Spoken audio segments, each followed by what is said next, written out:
जय जोहार संगवार हो। आप मन सोचा तो आज लेक्चर में आवाज किसे बदले बदले लागत थे। काबर कि आज सर नहीं, आज मैं बोलत हूँ अश्वत्थामा। अभी फिलहाल सर बोलने वाला है। ये सर साइन चालू कर दिया ये भगवान। Good morning class. Good morning sir. चलिए आज देखेंगे क्लास 12 फिजिक्स का कौन सा चैप्टर। नया चैप्टर। क्या चैप्टर? नया चैप्टर। बड़े अत्यंत हर्ष के साथ बताना पड़ रहा है कि आज हम लोग क्या चैप्टर स्टार्ट कर रहे हैं। नया चैप्टर है प्रिज्म के प्रिज्म में अपवर्तन। प्रिज्म में अपवर्तन, ठीक है। प्रिज्म में अपवर्तन, प्रिज्म में अपवर्तन देखेंगे हम लोग। रिफ्रैक्शन थ्रू अ प्रिज्म, ये ऊपर इसमें आ रहा है ना। Refraction through a prism, refraction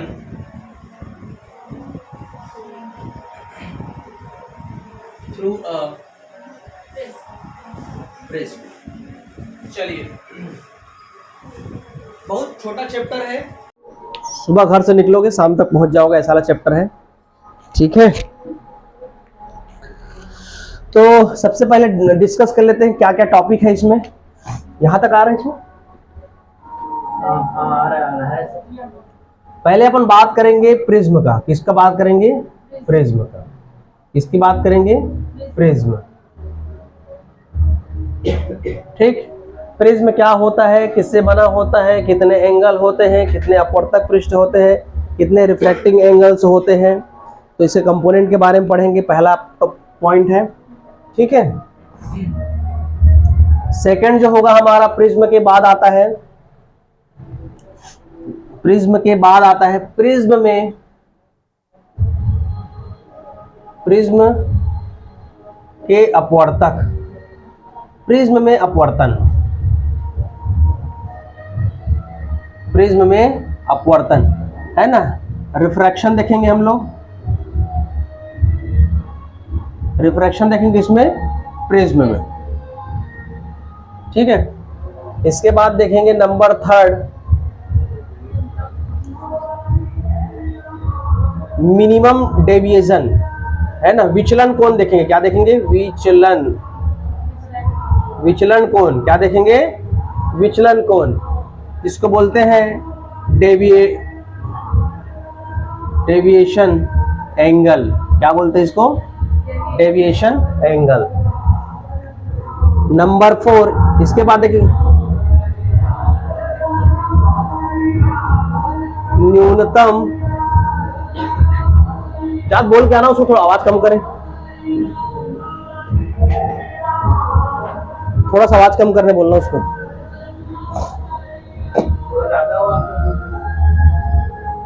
next होगा हमारा न्यूनतम विचलन, न्यूनतम विचलन का कोण, ठीक है। इसको हम लोग डेल से दर्शाते हैं, इसको डेल एम से दर्शाते हैं, ठीक है। डेल और del m. Minimum deviation, minimum deviation angle, ठीक है। Minimum deviation angle. चलिए, धन्यवाद। मिनिमम डेविएशन एंगल के बाद देखेंगे थिन, थिन प्रिज्म को ऐड करने वाला। क्या करेंगे? थिन प्रिज्म को ऐड करने के लिए, ठीक है। थिन प्रिज्म के बाद देखेंगे हम लोग, ठीक, आ जाओ, बढ़िया, वेरी गुड। प्रिज्म के अपवर्तनांक के माध्यम, प्रिज्म के अपवर्तनांक के माध्यम, क्या? प्रिज्म के अपवर्तनांक के माध्यम, ठीक है। प्रिज्म के अपवर्तनांक के माध्यम देखेंगे। इसके बाद 7 नंबर देखेंगे।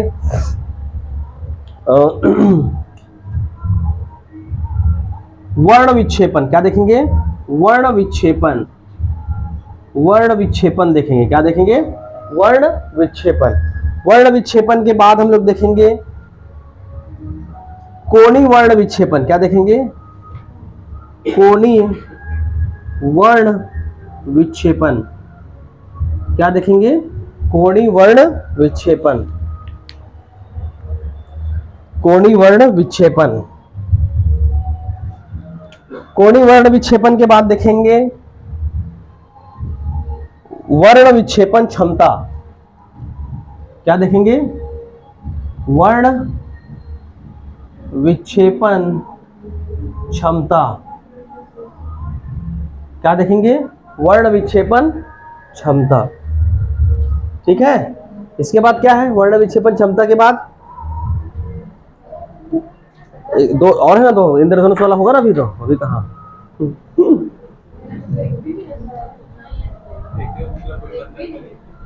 हाँ, प्रकीर्णन यानी स्कैटरिंग। इसके बाद क्या है? प्रकीर्णन, इसको बोलते हैं स्कैटरिंग। स्कैटरिंग क्या है? स्कैटरिंग। ठीक है। ये है power of dispersive, power of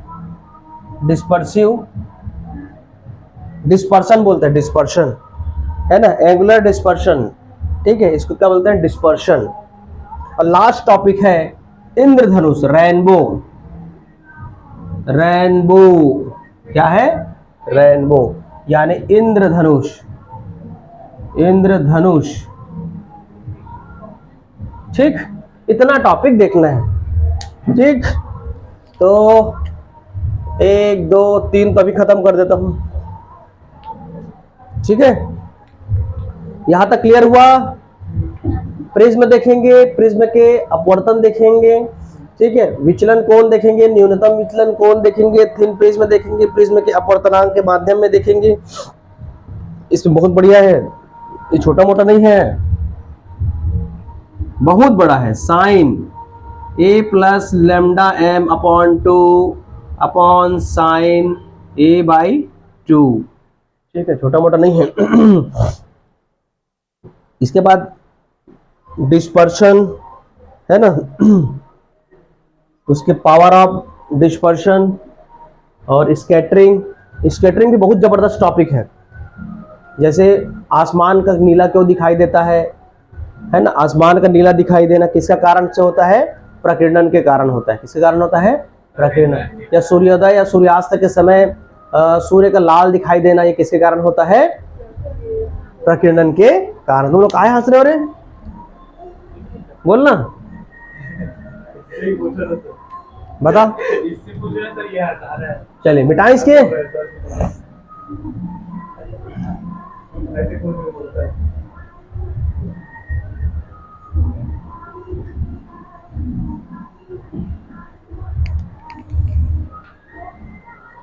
चलो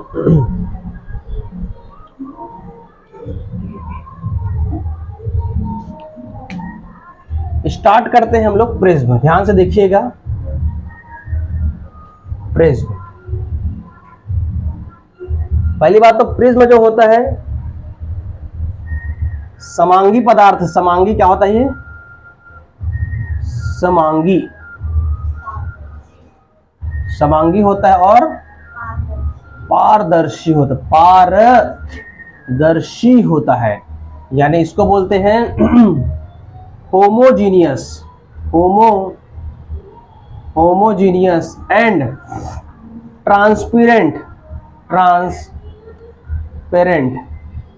ठीक है, तो प्रिज्म कैसा होता है? होमोजीनियस और ट्रांसपेरेंट होता है, समांगी और पारदर्शी है ना। ऐसे माध्यम को, ऐसे चीज से बना होता है, उसको हम लोग क्या बोलते हैं? प्रिज्म बोलते हैं। ठीक है, प्रिज्म कैसे होता है आप सभी देखे होंगे, जिसका 3 कोण होता है। अभी आपको लग रहा है भले प्रिज्म एकदम इजी है करके, ठीक है, ये प्रिज्म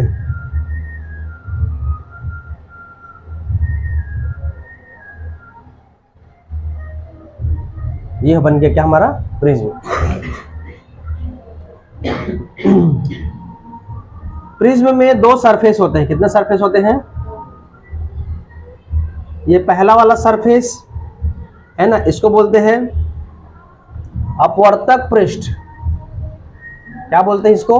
अपवर्तक पृष्ठ, यानी अपवर्तक पृष्ठ पहला, और ये हो जाएगा हमारा अपवर्तक पृष्ठ, अपवर्तक पृष्ठ। यानी कौन सा सरफेस है अपवर्तक मतलब? अपवर्तक मतलब हाँ, ये हमारा सरफेस है। कैसा सरफेस है?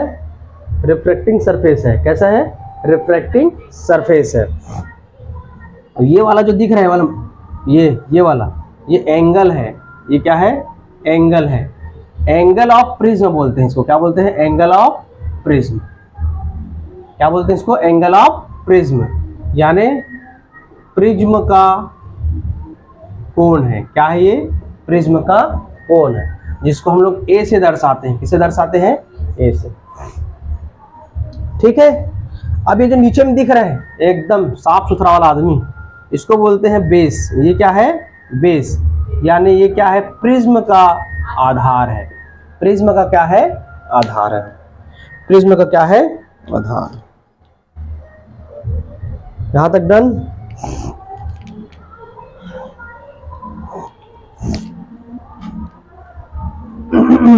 यहां तक ठीक?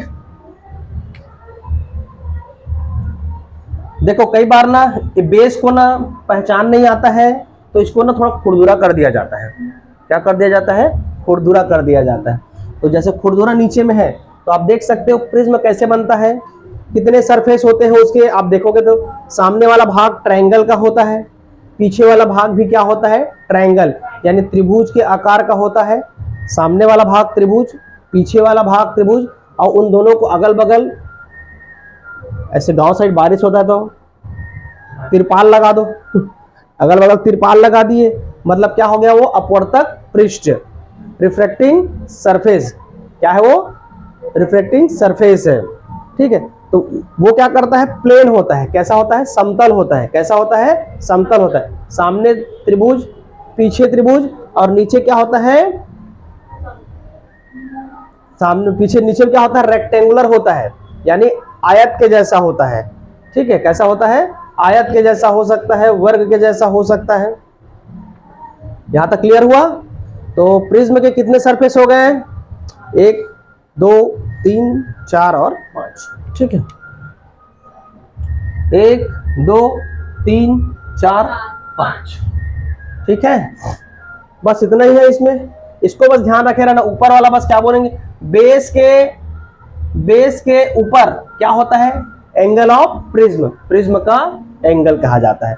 और कई बार तो आप ये जानते होंगे, इक्विलैटरल ट्रायंगल यानी समबाहु त्रिभुज।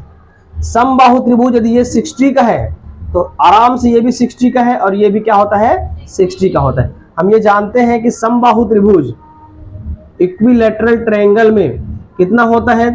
180, यानी इसमें कितना होता है? 160 का। ठीक है। डन। प्रिज्म के बारे में इतना ही है, बस सिंपल सा एक इंट्रोडक्शन था, और बाकी तो कुछ है ही नहीं इसमें।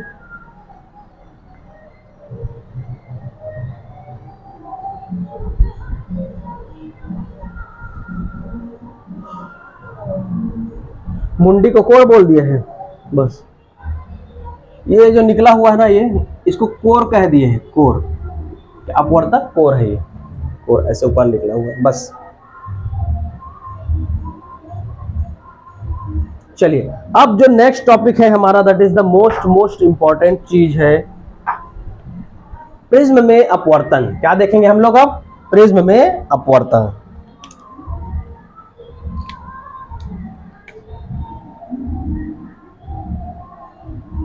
प्रिज्म में अपवर्तन क्या होता है? प्रिज्म में अपवर्तन।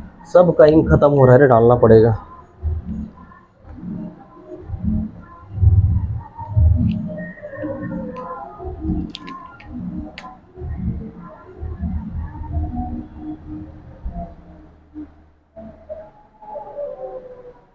रिफ्रैक्शन किसमें देखेंगे हम लोग? प्रिज्म में। अब ये बताओ मुझे, दर्पण में रिफ्रैक्शन होता है क्या?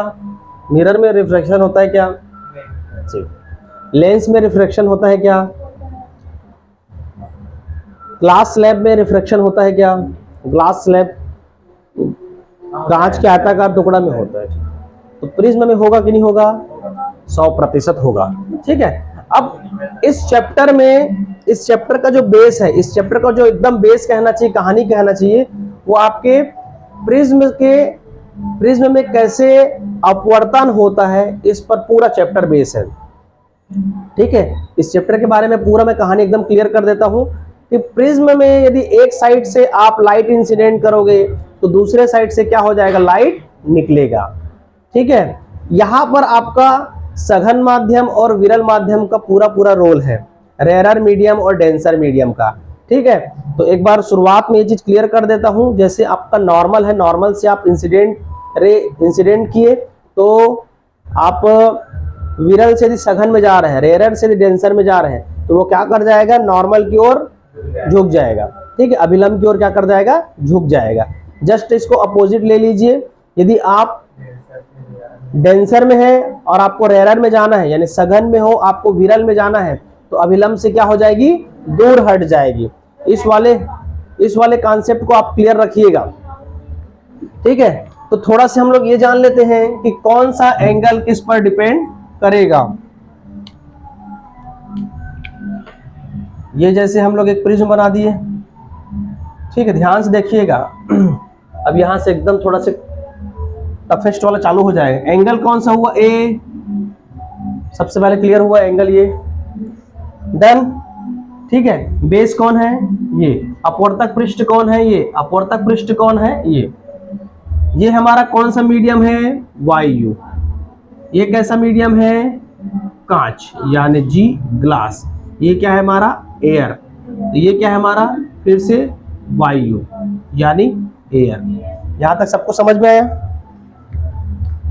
ठीक है। डायग्राम बना लिए तो डेरिवेशन एकदम क्लियर हो जाएगा। अपवर्तन कैसे हो रहा है इसको देखो।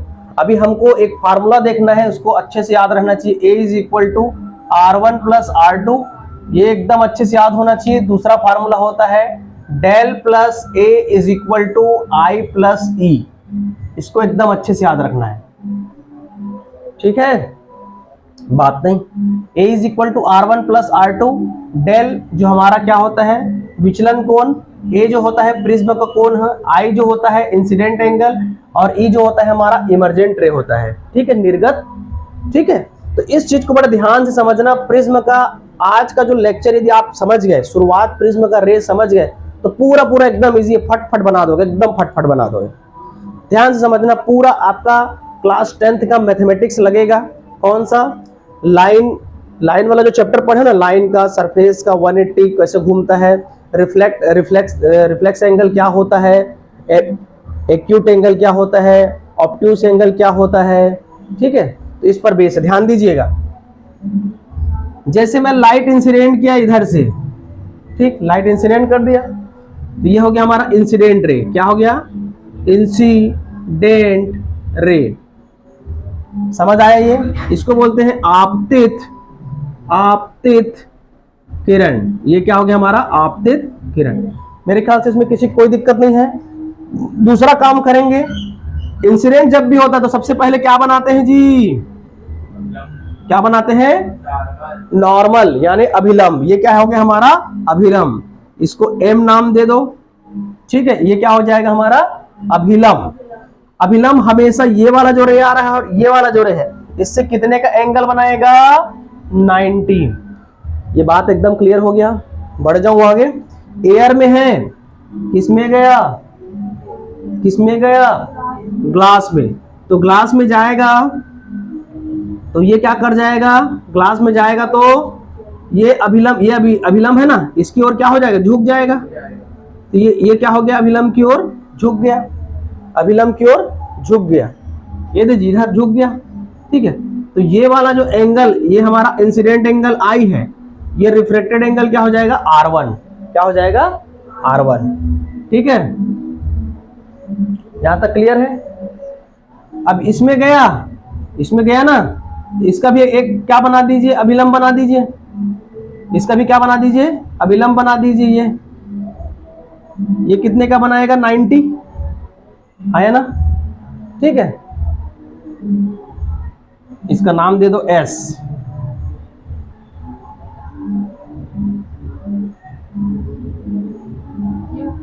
U नाम देते हैं, चलो। तो इसका विलंब हो गया। अब देखिए, अब ये वाला इसके लिए, ये वाला जो है इसके लिए क्या का काम करेगा, R2 क्या हो जाएगा, इंसिडेंट रे हो जाएगा। इसके लिए, ये वाले के लिए इंसिडेंट रे हो जाएगा। अब यहां से निकलेगा तो ये क्या हो जाएगा, रिफ्रैक्टेड रे। मतलब अभिलंब से क्या हो जाएगा, दूर हट जाएगा। दूर क्यों हटेगा, क्योंकि ये कांच है और ये क्या है, एयर है। जब एयर से आप ग्लास में जाएंगे, एयर से ग्लास में जाएंगे, सॉरी ग्लास से आप एयर में जाएंगे तो क्या हो जाएगा, अभिलंब से दूर हट जाएगा। नॉर्मल से क्या हो जाएगा, दूर हट जाएगा। तो ये वाला जो एंगल बनेगा वो क्या है, ई है। वो क्या है हमारा, ई। ई को बोलते हैं इमर्जेंट रे। क्या बोलते हैं, इमर्जेंट रे। चल रहा है ना वीडियो, ठीक है। आज वीडियो बाकी डिलीट नहीं हुआ, फट से बंद भी हो सकता है। इसको क्या बोलते हैं, इमर्जेंट रे। यहां तक सबको क्लियर है, यहां तक सबको क्लियर है। अब देखो खेल क्या कहां चालू हो जाएगा, इसको आगे बढ़ाओ। ये इसका ऐसे आते हुए प्रतीत होगा, ये भी ऐसे आते हुए प्रतीत होगा, है ना। तो ये वाला एंगल क्या हो जाएगा हमारा, टी है क्या यहाँ पास, ये टी। इसका नाम दे दो P, ये वाला हो जाएगा Q, ये हो जाएगा R और ये हो जाएगा S। P Q R S, ठीक है। ये वाले को नाम दे दो O, ऊपर वाले को नाम दे दिए T। यहां तक सबको क्लियर है, ठीक है ना। अब इसमें हमको खोजना है विचलन कोण। क्या खोजना है, विचलन कोण। विचलन कोण को बोलते हैं क्या, डेविएशन एंगल। क्या बोलते हैं इसको, डेविएशन एंगल। क्या बोलते हैं, डेविएशन एंगल। ध्यान से देखिएगा, डेविएशन एंगल किसको बोलते हैं। डेविएशन एंगल ये वाला जो है, ये क्या हो जाएगा हमारा, डेविएशन एंगल। टी और इधर के बीच का, मतलब हम बोल सकते हैं डेविएशन एंगल या विचलन कोण क्या होता है कि इंसिडेंट रे और इमर्जेंट रे के बीच में जो बना कोण है उसी को क्या बोलते हैं, डेविएशन एंगल। आपतित किरण, ये आपतित किरण और ये क्या हो जाएगा, निर्गत किरण। ये क्या है, निर्गत किरण के बीच में बना कोण क्या है, विचलन कोण। आया समझ में, परिभाषा आता है 2 नंबर का कि विचलन कोण क्या है। तो विचलन कोण क्या है कि इंसिडेंट रे और निर्गत किरण के बीच जो बना कोण है वही क्या कहलाता है, विचलन कोण। एकदम क्लियर है। इसमें अपवर्तक सतह कौन है जी, है ना। इसमें नाम दे दीजिए, ए हो गया, ये बी हो गया, ये सी हो गया, ठीक है। तो ए बी कौन सा सतह हुआ है, अपवर्तक पृष्ठ, है ना, रिफ्रैक्टिंग सरफेस। और दूसरा वाला रिफ्रैक्टिंग सरफेस कौन सा हो जाएगा हमारा, AC। एक रिफ्रैक्टिंग सरफेस में इंसिडेंट करेंगे और दूसरे साइड से निकलेगा। यहां तक क्लियर है कि नहीं। सेम ऐसे ही इधर से डालोगे तो भी ऐसे सेम हो जाएगा। ऐसा नहीं कि इधर से की है तो अब इधर से इंसिडेंट कराओगे तो ये I हो जाएगा और ये इधर ये E हो जाएगा। यहां तक भी क्लियर है। रे डायग्राम बनाने में किसी कोई दिक्कत, थोड़ा सा और कॉम्प्लिकेटेड कर रहा हूं मैं इसको, ध्यान दीजिएगा।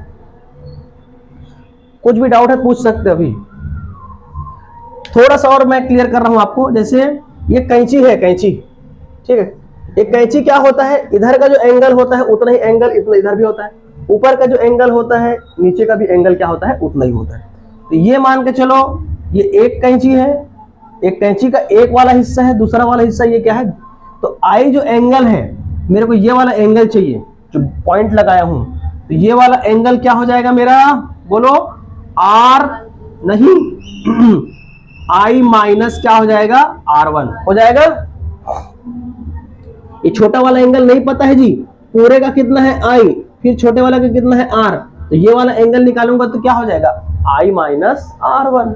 एकदम क्लियर है। ये वाला एंगल कैसे निकलेगा, ये वाला एंगल कैसे निकलेगा, पीछे वाला कितना है E, इतना कितना हो जाएगा, E कैंची का आधा भाग उधर आधा भाग इधर, तो इतना पूरा कितना हो जाएगा E, और उसमें से क्या पता है मेरे को, R2 पता है, तो ये वाला एंगल निकल जाएगा। एकदम क्लियर है। ये भाई हाँ पगला जाएगी लगता है।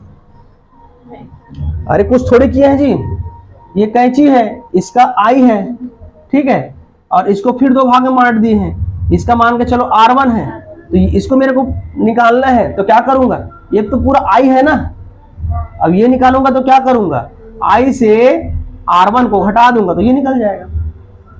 आया समझ में?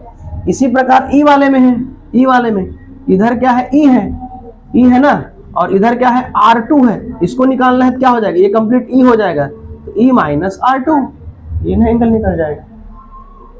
बढ़ जाए आगे, किसी को दिक्कत?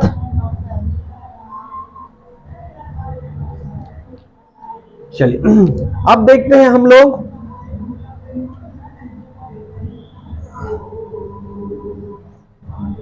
पहले देखो छोटा वाला एंगल QOR, ठीक है, ट्रायंगल QOR में देखिए, QOR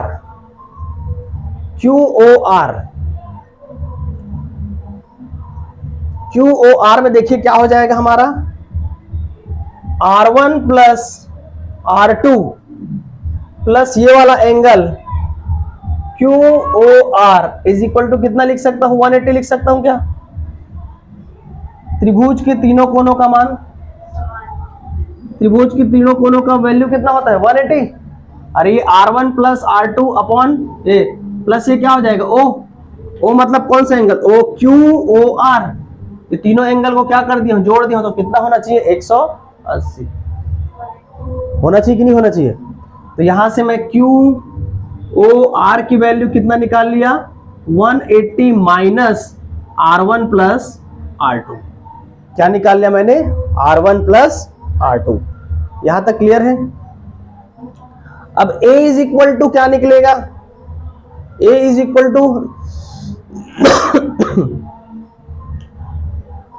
टू निकालिए, एंगल A में क्या हो जाएगा। अब बड़ा वाला ट्रायंगल देखिए,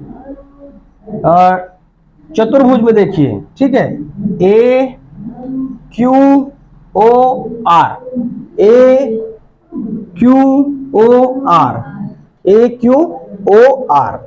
ठीक है, AQOR। इससे पहले एक चीज और निकालना है आपको, मैं एक चीज बताया था कि जैसे इधर आ रहा है, जैसे ये एंगल होता है और ये बाहर वाला कोण है, तो ये जैसे R1 हो गया और ये कैसे R2 हो गया, ये जैसे डेल लिख रहे हैं, ठीक है, मिनिमम डेविएशन एंगल। तो ये क्या होता है, इन दोनों को ऐड करूंगा तो ये इसके बराबर हो जाता है, ये बताया हूं मैं, क्लास 10 में पढ़े हो। तो आप देख सकते हो कि ये क्या हो जाएगा, ये वाला एंगल और ये वाले एंगल को ऐड करूंगा तो मेरे क्या मिल जाएगा, डेल। पहले इसी को बता देता हूं, ठीक है। तो यहां पर एंगल कितना निकाले हैं हम लोग, I माइनस R1, ये दे जी, I माइनस R1। इसको देखो ना, रुक जाओ, बड़ा डायग्राम बना देते हैं। ये कैसा कितना निकल गया हमारा, I माइनस R1, ये कितना निकल गया, E माइनस R2, डन। और ये क्या, ये कितना एंगल हो गया, डेल, डन। यहां तक विचलन कौन, ज्योति तो गड़बड़ा रही लग रहे हैं, आ रहा है समझ में कि नहीं? इतने वाले पोर्शन बस को उठाया हूं जी, ठीक है। ये वाला एंगल ये, और ये वाला एंगल ये, और इधर वाला क्या है ये, क्योंकि पिछले क्लास में और यूज कर चुका हूं, बहिष्कोण है ना। अंदर वाले दो कोनों को ऐड करोगे तो बाहर वाले कोण की क्या हो जाता है, बराबर। तो ये कितना हो जाएगा, I minus R1 plus E minus R2, है ना।